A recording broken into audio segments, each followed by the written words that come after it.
खंबा घड़ी। मैं हूँ राधिका सोमानी और आज के वीडियो में हम लोग हमारा राजस्थान कक्षा 6 पुस्तक का पाठ 3 पढ़ेंगे। इसके पहले के 2 वीडियोस में हम लोग पाठ 1 और पाठ 2 पढ़ चुके हैं। पाठ 1 में हम लोगों ने राजस्थान का परिचय जाना था और पाठ 2 में राजस्थान का इतिहास, जिसमें हमने जनपद पढ़े थे। और अब ये है पाठ 3, इसमें हम पढ़ेंगे इतिहास जानने के स्रोत। ठीक है, ये किताब है और ये किताब आपके राजस्थान जीके के बहुत से इम्पॉर्टेंट टॉपिक्स को कवर करती है और ये एक ऑथेंटिक बुक है आरपीएससी के एग्ज़ाम के लिए। तो चलिए पाठ 3 पढ़ना शुरू करते हैं। अध्याय 3, इतिहास जानने के स्रोत। प्राचीन काल के इतिहास के अध्ययन से हमें सभ्यता के क्रमिक विकास का ज्ञान होता है। इतिहास जानने के अनेक स्रोत हैं जिन्हें मुख्यतः 2 भागों में विभक्त किया गया है, पुरातात्विक एवं साहित्यिक स्रोत। अब पुरातात्विक स्रोत प्राचीन के वे अवशेष जिनसे हमें स्थान एवं घटनाओं के संदर्भों को समझने में सहयोग मिलता है, उनको पुरातात्विक स्रोत कहते हैं। ऐसे स्रोतों से अभिलेख, मुद्रा, स्मारक, कलाकृतियाँ एवं उत्खनन से प्राप्त सामग्री शामिल है। इनसे तत्कालीन जनजीवन को समझा जा सकता है। पुरातात्विक स्रोत संक्षेप में इस प्रकार है। अभिलेख, ये हमें शिलालेखों, पत्थर की पट्टिकाओं, पाषाण शिलाओं, पत्थर के बड़े बड़े खंडों, स्तंभों, भवनों, गुफाओं की दीवारों, मूर्ति प्रतिमाओं, स्तूपों, मठों, तालाबों, खेतों में खड़ी शिलाओं, ताम्र पत्रों पर उत्कीर्ण किए हुए मिलते हैं। अभिलेखों की उपयोगिता, ये विविध भाषाओं में गद्य व पद्य दोनों ही शैलियों में मिलते हैं। इन अभिलेखों में शासक, उनके आश्रित लोगों, रानियों, राजकुमारों, सामंतों आदि के नाम, घटना की तिथियां, शासन कार्यों और आज्ञाओं का उल्लेख मिलता है। साथ ही इनसे तत्कालीन सामाजिक, राजनीतिक, धार्मिक, सांस्कृतिक जीवन आदि की जानकारी मिलती है। प्रशंसा में लिखे गए अभिलेख को प्रशस्ति कहा जाता है।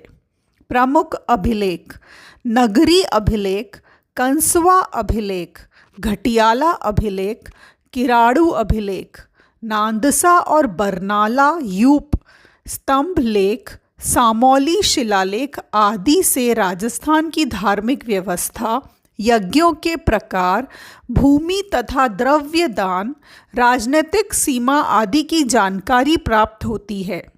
उदाहरण स्वरूप घटियाला अभिलेख, प्रतिहारों और बिजौलिया शिलालेख चौहानों का इतिहास जानने के महत्वपूर्ण साधन हैं।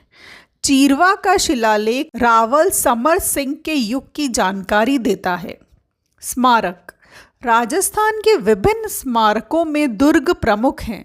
इनमें चित्तौड़, जालौर, गागरौन, रणथंबोर, आमेर, मेहरानगढ़, तारागढ़, कुंभलगढ़ आदि दुर्ग महत्वपूर्ण हैं।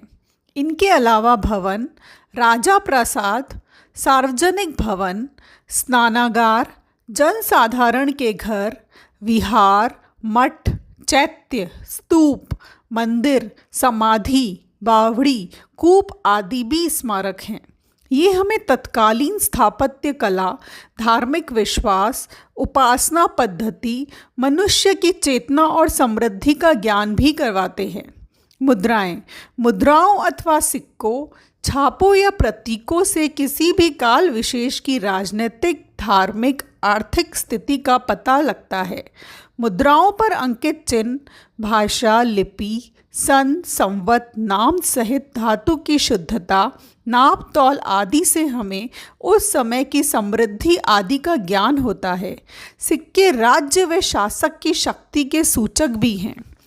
आहड़, रैड़, बैराट, रंगमहल, सांभर, सुखाड़ियों के उत्खनन से प्राप्त सिक्के और मुद्राओं से क्षत्रपों, मालव, चौहान, गुहिल आदि वंशों के काल के राज्य, शासन, अधिकृत सीमा के बारे में जानकारी उपलब्ध होती है। बर्तन और कलाकृतियाँ: उत्खनन से हमें तत्कालीन बर्तन आदि कलाकृतियाँ प्राप्त हुई हैं। कलाकारों के बर्तनों पर चित्रण, खंभों पर खुदाई, किवाड़ों व गवाक्ष की कारीगरी आदि भी देखने में आती है। हमें ऐसे बर्तन भी प्राप्त होते हैं जिनकी बनावट, पॉलिश, रंग आदि उस काल की उत्कृष्ट कला को दर्शाते हैं। राजस्थान के अनेक स्थानों से उत्खनन में प्राप्त मृदभांड, प्याले, रकाबिया, धूप पात्र, दीपक आदि से हम पूर्वजों के कला कौशल को सहज ही समझ सकते हैं। गणेश्वर, जो कि नीम का थाना सीकर में है, कि ताम्र संस्कृति के अवशेष, जोधपुरा जयपुर एवं नोह भरतपुर से प्राप्त काले एवं लाल मृदभांड, आहड़ व गिलुंड से प्राप्त प्रस्तर, फलक आदि में कला कौशल देखा जा सकता है। ताम्रपत्र, तांबे के छोटे बड़े पत्थरों पर खोदे गए लेखों को ताम्रपत्र कहते हैं। दान पुण्य से संबंधित होने से इन्हें दानपत्र भी कहा जाता है। इनसे हमें शासक, काल, भाषा, पर्व, धर्म, भूमि, भूमि के प्रकार, नाप, तौल, दान के प्रकार आदि का पता चलता है। साहित्यिक स्रोत, इतिहास जानने में साहित्य की भूमिका बहुत महत्वपूर्ण है। संस्कृत, हिंदी, राजस्थानी, उर्दू, फारसी में लिखा साहित्य प्रचुरता के साथ मिलता है। राजस्थान के प्राचीन इतिहास को जानने में वेद, पुराण, रामायण, महाभारत, बौद्ध एवं जैन ग्रंथों से सहायता मिलती है। 12वीं शताब्दी के उत्तरार्ध में जयानक कृत पृथ्वीराज विजय महाकाव्य से चौहानों की उपलब्धियों का वर्णन मिलता है। नयनचंद्र सूरीकृत हम्मीर महाकाव्य से चौहानों के इतिहास के साथ साथ अलाउद्दीन खिलजी की रणथंबोर विजय और उस समय की सामाजिक धार्मिक स्थिति की जानकारी मिलती है। राजस्थानी साहित्य में पृथ्वीराज रासो, अचलदास खींची की वचनिका, पद्मनाभ कृत कान्हड़देव प्रबंध, बीकानेर के दलपत सिंह कृत दलपत विलास, खिड़िया जग्गा कृत वचनिका आदि विशेष उल्लेखनीय हैं। अब किसने कौन सी किताब लिखी है इस पैराग्राफ से एकदम क्लियर है, आप याद रखिएगा। ख्यात विषयक साहित्य में प्रसिद्ध राजपूत राजवंशों की स्थापना, राजाओं का वंशक्रम, राज्य क्षेत्र आदि का वर्णन होता है। नैनसीरी ख्यात, बाकीदासरी ख्यात, दयालदासरी ख्यात, जोधपुर राज्य की ख्यात आदि से इतिहास जानने में सहायता मिलती है।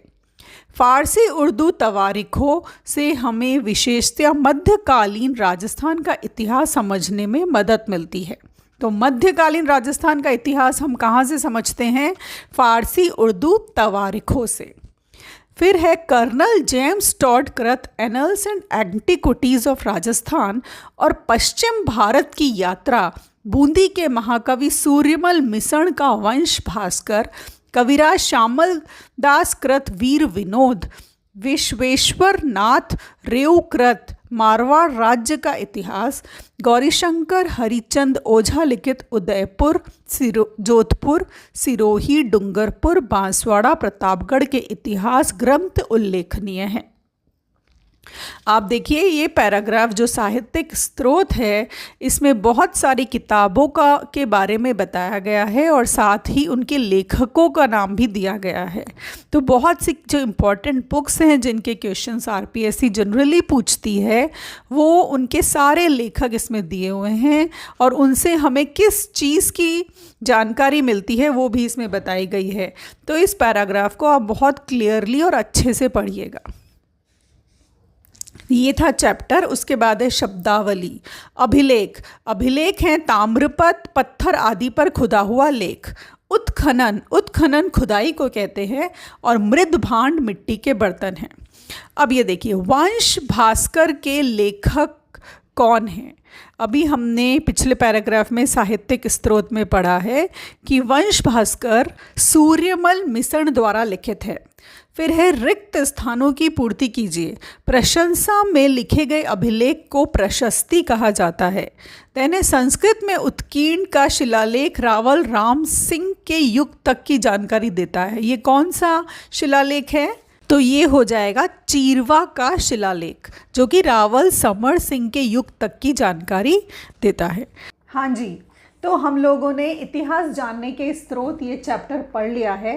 आशा करती हूँ कि इस चैप्टर से आपको बहुत से इम्पॉर्टेंट इन्फॉर्मेशन मिली होगी और आपको बहुत कुछ सीखने को मिला होगा। ये चैप्टर बहुत इम्पॉर्टेंट है। इस चैप्टर को बहुत अच्छे से थॉरोली एक बार फिर से पढ़ लीजिए या सुन लीजिए। अब कल के वीडियो में हम लोग इसके आगे का चैप्टर पढ़ेंगे, जो कि है आपका राजस्थान में प्राचीन सभ्यता स्थल। अगेन ये एक बहुत इंपॉर्टेंट टॉपिक है, इसमें से क्वेश्चन बनता है, तो ये बुक ओवरऑल बहुत इंपॉर्टेंट है। इन वीडियोस को आप बिल्कुल भी मिस मत कीजिए और इनको अच्छे से देखकर एक एक इन्फॉर्मेशन को आप नोट्स बना लीजिए अपने, और इनको रोज़ डेली बेसिस पे एक बार अपनी नज़र से निकाल लिया करिए, एक बार इनको पढ़ लिया करिए, उतने में तो ये लर्न हो जाएंगे। तो ठीक है, कल मिलते हैं फिर नए चैप्टर के साथ। तब तक के लिए all the very best to all of you.